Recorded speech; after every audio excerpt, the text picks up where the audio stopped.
flipping, right? So you kind of answered it, but you didn't. It just would have been easier for him to raise his hand and just be like, you know what? And also, when you flip, you have to disclose, A, B, C, and D, because if you don't and you lie about it, your agreement gets ripped up and you go to jail. Well, why would he risk not talking about it? Well, let's stay on the timeline. Okay. So the murders didn't happen yet. So he's already flipped. He's already jumped bail. The FBI lets him out. He turns informant against coke dealers in the mob. Now here comes June, right? And Joey's in LA.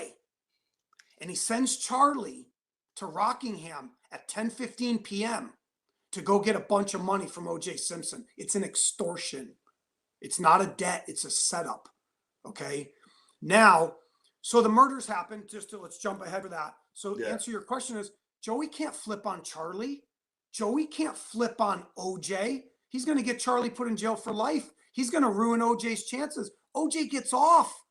He doesn't need any help. You see what I'm saying? So hey, hold on. This is going to get fun. Brian has never been on the show. Welcome, Brian. You want? Hey, how you doing? Very well. You seem like a guy in the know. Are you new to my show, or you know my show for a little bit? Nah, I've been watching it since you were with Armchair and Panisi. When you were doing it with John Panisi, yeah, I started watching you, and I've seen a lot of your stuff since, and yeah, for maybe a couple of years. Awesome. So I never called in before. No worries. So, can I just say one? Yeah, please. I don't know if you should wear this. Not wear this. Help us out, Brian. Yeah, I just want to say this guy is the only guy that I've ever heard, besides, on the internet when you dig through these stories, that actually know what's going on, man. Nice to meet you too. Wow. Cool, because but I'm still, listen, I knew OJ from about 2000 to right before he went to Vegas, which he asked me to go to Vegas. And a friend of mine, I used to have a sub shop in Fort Lauderdale called Gangster Subs. So he would come, whatever. We'd come to my uncle's restaurant. We'd hang out. I mean, crazy stories I could tell you about OJ. Never said anything about that incident. I didn't want to ask him, whatever, out all night. But Joe Bentley is what they used to call him when I met him, probably 2001. He was an informant back in like a long time ago, which I didn't know until I read after I knew the guy. And I know him. He had 2 little dogs. He was in Boca.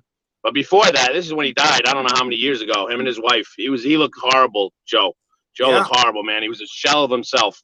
He had like no hair. He was thin. I think he had brain cancer. Right. I mean, the last time I saw him was maybe 2007 ish, 8. He died in 06. It's been years. Yeah, right around there. Yep. Maybe was it 06? Okay, maybe it was 06. Right before he died, man. He looked horrible. He came to the restaurant I was working at. Wow.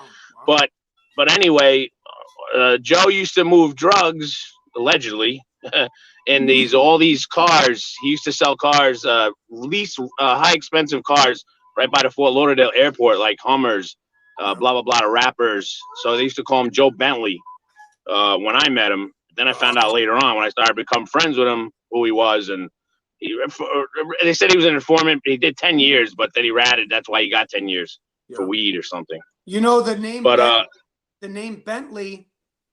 I won't say the name of the person. The other person used to use that name too. That was very close to him, and you're connecting some dots here that I never knew.